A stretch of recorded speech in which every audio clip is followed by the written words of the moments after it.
তো বন্ধুরা, এই হাওড়া ব্রিজে যে একটাও লাট বল্টু নেই সেটা তো আমরা কম বেশি সবাই জানি।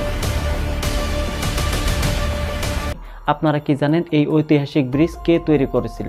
এই ঐতিহাসিক হাওড়া ব্রিজটি তৈরি করেছিল ব্রিটিশ আমলের বিখ্যাত সংস্থা ব্রেথওয়েট ব্রান্ড যেসব কন্ট্রাকশন কোম্পানি। এই পুরো হাওড়া ব্রিজের নকশাটি তৈরি করেছিল British engineering firm Rendel Palmer and Tritton. এই হাওড়া ব্রিজ নির্মাণ কাজ শুরু হয় 1933 সালে। এই ব্রিজটি সম্পূর্ণরূপে নির্মাণ সম্পন্ন হয় 1942 সালে। এই ব্রিজের সম্পূর্ণ কাঠামো এই ব্রিজটিতে রিবেটিং টেকনিকে গলিত লোহার দ্বারা জোড়া দেওয়া হয়েছে।